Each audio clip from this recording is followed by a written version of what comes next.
Hey guys, so what we're going to be doing today is we are going to be doing some Ionic versus Covalent Lab number 8. Yeah. Make sure you get all your pre-lab first, procedures, background, answer, pre-lab questions. Yes. Today we're going to be looking at it in 3 parts. We have hardness, melting points, yeah, solubility in water, yeah, and conductivity in H2O, water. Right, here's some tables you can use. Let's do it.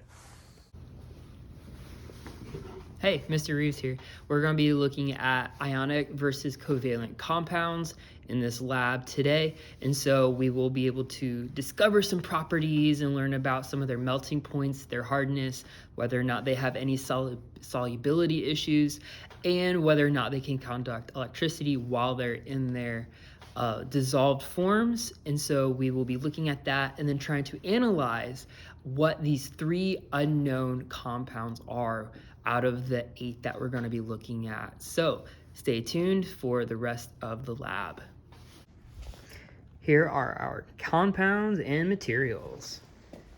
Calcium chloride, citric acid, potassium iodide, sucrose, sodium chloride, copper 2 sulfate, salicylic acid, unknown A, unknown C, unknown B, wow. And let's not forget paraffin, because I did. And the other list of materials, we have a plastic spot plate, a metallic foil spot plate I made myself, conductivity tester, 9-volt battery, glass rod for crushing things, and then a spatula for scooping things, and then a hot plate for melting things. And here is our spot plate key. This is important. Without a spot plate key, you will most likely mix up what we are going to be doing. So first we're going to have calcium chloride, citric acid, potassium iodide, unknowns right there, copper 2 sulfate, calcium chloride, paraffin, salicylic acid, and sucrose. These will be related to these spot plates so that we do not mix them up, because otherwise our experiment is garbage. First up, we got to put our compounds in our aluminum foil spot plate here we made, so we might as well just fast forward through some of this part. All right, here we go. And there we have it. So that's our first one. That one's going to go on the hot plate. And on to the next one. Time for another time lapse. Woohoo! Magic.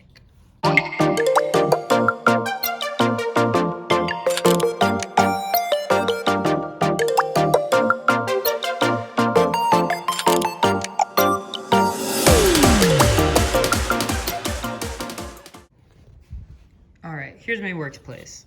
Obviously, it's a mess. But, you know what? Maybe we can make this all go away.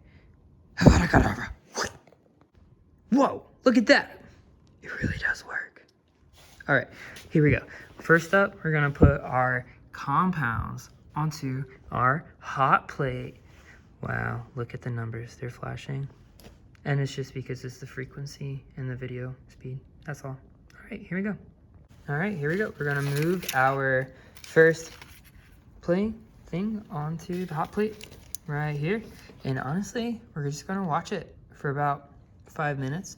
So let's put a timer right there, all right? And let's take a look at what happens.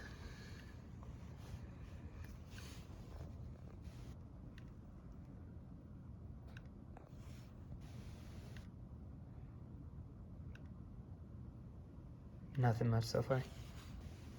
But notice right here, our copper 2 chloride is already starting to change color. The blue is disappearing. Whoa, look at that. It disappeared. It's melting. It's actually melting.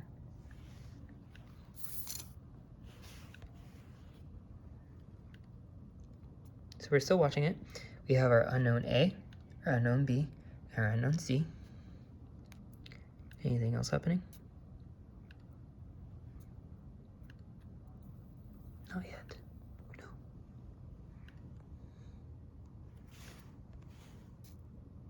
And if you didn't notice, that's the top. You always need to make sure you keep things organized.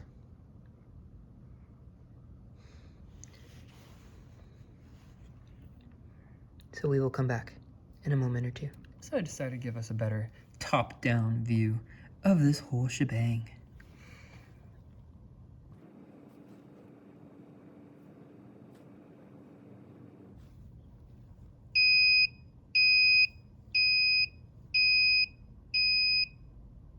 Just ignore that. That's the hot plate heating up.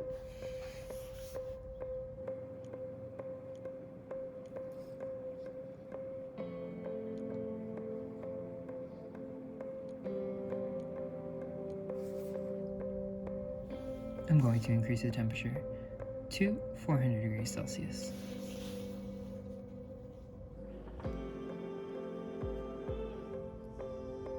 So remember, with our melting points, what we are looking for is a relative melting point, not an exact temperature, but what we are looking for are relatively high or relatively low melting points. To point out, so far, our paraffin, which is also candle wax, is a very low melting point. It already melted. We can make an indication of our copper 2 sulfate that it has changed color pretty relatively quickly. That's an indication, remember, a color change is an indication of a chemical change, so by increasing heat, it may be reacting with something in the atmosphere, possibly oxygen.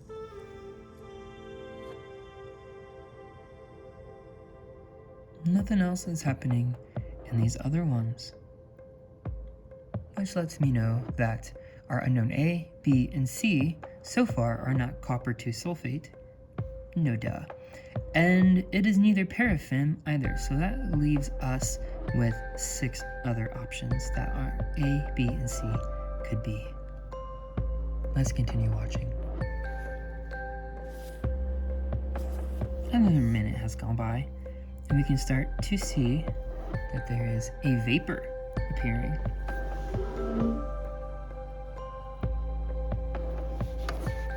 Oh, look at that.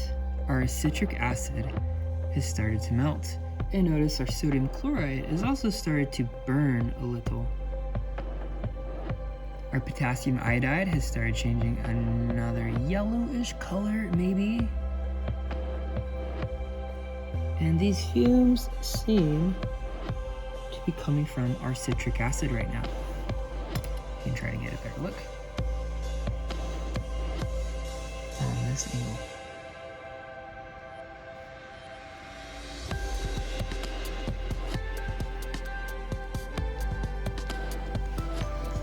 Our citric acid is totally melted. Salicylic acid. Sucrose has not done anything so far. Sodium chloride, regular table salt, has done some things, which leads me to think that there may be an additional compound in there. Our copper 2 sulfate has started turning almost a purplish color. I wonder what that could be. And our unknowns are relatively unchanged.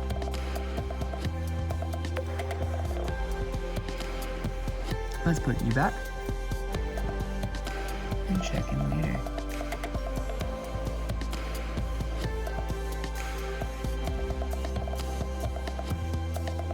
Not much has changed.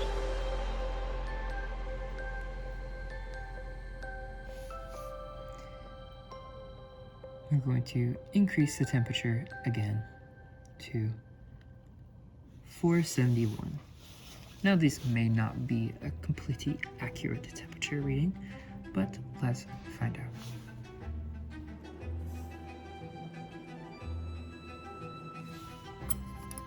I'm going to agitate it a little so that my citric acid doesn't melt into my sodium chloride.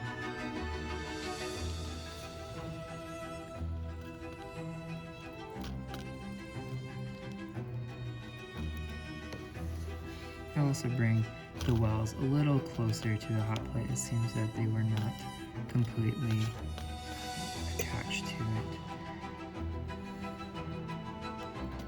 So they may not be getting the total amount of heat that is required for this experiment so far.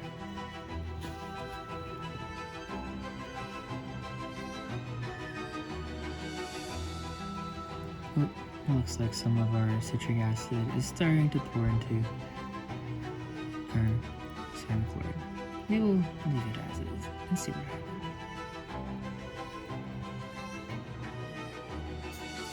There is much more vapor coming off than now.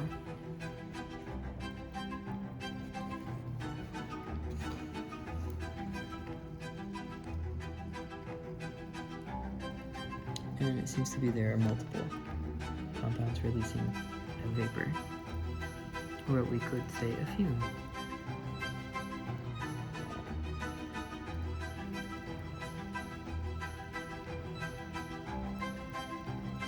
Not much so far.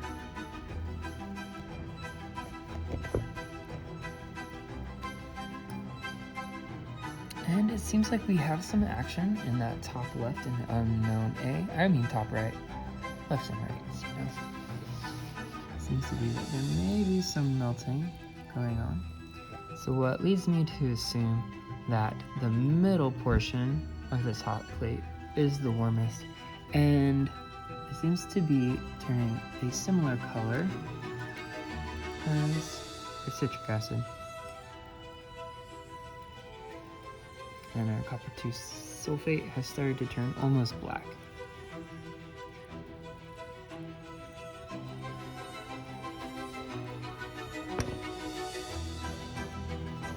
Alright, and that's basically it. So it looks like this are our values for this experiment.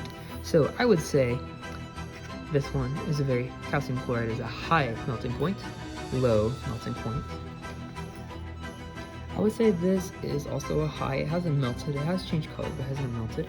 This is a high melting point because it reached the end of our heating period and it has started melting. Unknown B, high.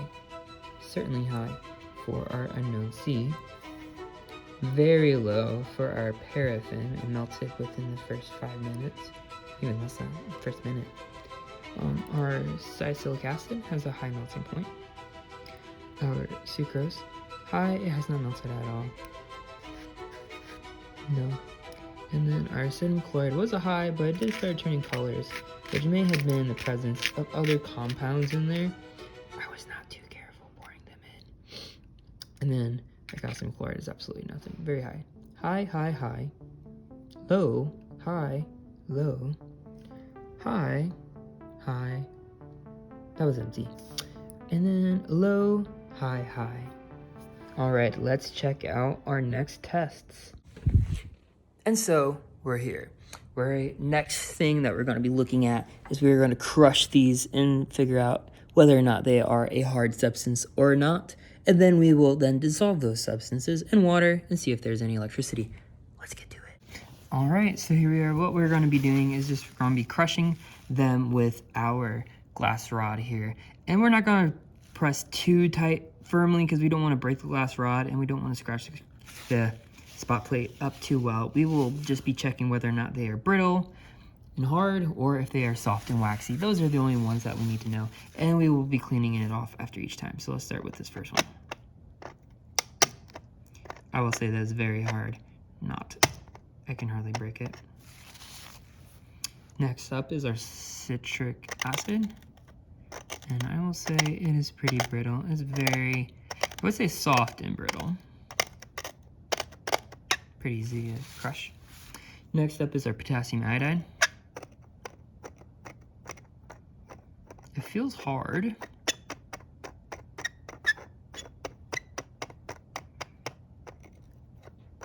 However, it does not seem to be crushing very well, so it is hard. Next is our unknown A. It seems to be crushing pretty well. Almost the same consistency as our citric acid. Sucrose is next.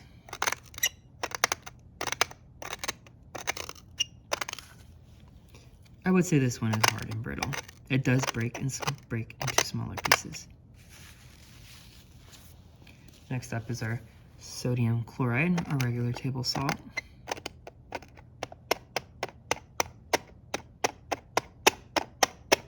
Hard and brittle, and does not seem to be breaking into smaller pieces with the glass rod. Next, our copper 2 sulfate. And that is very brittle. It seems to be breaking pretty easily. Our unknown B now. And this one had a very similar consistency beforehand to our potassium iodide. And it is very hard. I am not able to crush it up into smaller bits. It was kind of clumpy beforehand, but that's all. Our salicylic acid. Looking at our salicylic acid, looks like these crystals are long, thin strands. And it does press much easier under the glass rod. Yes, very soft, brittle, breaks very nicely. Our paraffin is next, and that is extremely soft, and you can even see that it is sticking to the end there on the glass rod. So it is feeling like this is a very soft substance. And then our last one is our unknown C. Hard substance as well.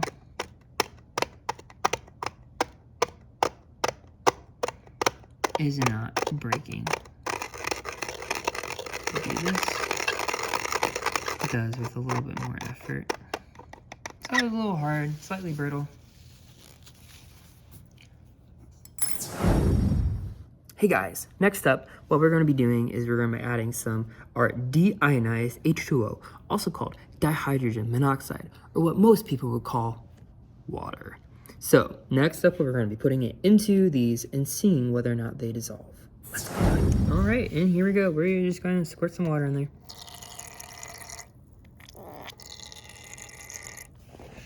Gotta get that water squirt ASMR.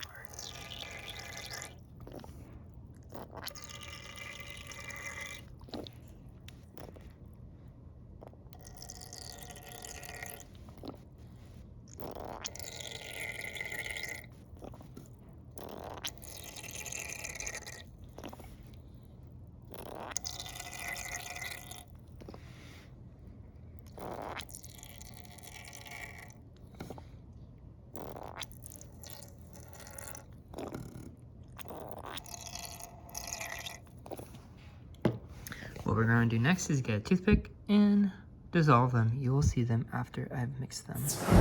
And there you have it. In order to get a better look, we have our calcium chloride did dissolve. Our citric acid dissolved pretty well. Our potassium iodide did dissolve and it started making a yellow hue to it. Our unknown A, it looks like it dissolved, but not too much. Our sucrose did dissolve. Our sodium chloride dissolved right here. Copper 2 sulfate did dissolve, but not as much. And then our unknown B did dissolve, almost similar amounts as this one. We have our salicylic acid, did not dissolve at all and was even hydrophobic, which means it repelled water. Same with our paraffin wax. Wax seems to be hydrophobic as well. And then our unknown C did dissolve, not too much, but I think we're getting a clearer picture of what these A, B, and C could be. Next up, on chemistry, we're going to be using this little device, which is a, if you can read that upside down, a conductivity indicator. There's also something that just it blinks whenever in the presence of an electrolyte. So we're going to be looking at these items here and seeing if they blink you may want to record if it is a strong blink, a no blink, a strong solid light, or a weak solid light in your notes. All right, for our first one, look at that nice, strong, solid blink. Be sure to dab it. Solid blink. Potassium iodide. Blinky blink. Very strong blink. Unknown. A. Look at that. No blink. No blink. Let's try a few of these again. Strong blink. All right, let's go with this second row on our sucrose. None, no blink. Our sodium chloride does light up. Our copper 2 sulfate, nice and bright. Our unknown B, we got a blink. Look at that. Look at that blink. Okay. Almost done. Gotta whip it off each time. We have our last ones.